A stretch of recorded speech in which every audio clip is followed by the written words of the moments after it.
ഇവിടുത്തെ നിയമസഭയുടെ ലൈബ്രറി ഏറ്റവും കൂടുതൽ ഉപയോഗിച്ച ഒരു നിയമസഭാ സാമാജികനായിരുന്നു എൻ്റെ പിതാവ് എന്ന് പലപ്പോഴും ഞാൻ കണ്ടിട്ടുണ്ട്.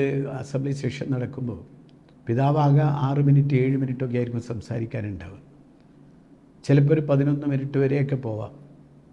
പക്ഷേ അതിനുവേണ്ടി അദ്ദേഹം എല്ലാ വീക്കെൻഡിലും നിയമസഭ നടക്കുന്ന സമയത്ത് വീക്കെൻഡിൽ എല്ലാ നിയമസഭാ സാമാജികന്മാരും നിയോജക മണ്ഡലത്തിലേക്ക് നാട്ടിലേക്ക് പോകും. പക്ഷേ അദ്ദേഹം അത് പോകാതെ ഇവിടെ താമസിച്ചായിരിക്കുമ്പോൾ അദ്ദേഹം ഇത് ഗൃഹപാഠം ചെയ്യാറ്. ഞാനെപ്പോഴും അദ്ദേഹത്തോട് ചിരിച്ചുകൊണ്ട് ചോദിക്കും, നിങ്ങൾ ഈ 6 മിനിറ്റ് 7 മിനിറ്റ് പ്രസംഗത്തിന് എത്ര മണിക്കൂർ നിങ്ങൾ ചിലവഴിക്കണം? 2 ദിവസമൊക്കെ അവിടെ നിൽക്കേണ്ട കാര്യമുണ്ടെന്ന് എപ്പോഴും ചോദിക്കാറുണ്ട്.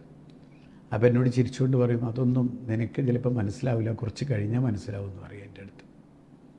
എന്തായാലും ആ ഒരു ഓർമ്മകൾ വല്ലാതെ എന്നെ വൈകാരികമായി എൻ്റെ ചുറ്റുപാടും എൻ്റെ പരിസരത്തിലുണ്ട്. എന്തൊക്കെയായാലും ഒരു നല്ല നിയമസഭാ സാമാജികനാകണം എന്നതാണ് എൻ്റെയും ആഗ്രഹം. അങ്ങനെ ആകാനാവട്ടെ എന്ന ഒരു പ്രാർത്ഥനയാണ് എല്ലാവർക്കും ഉള്ളത്.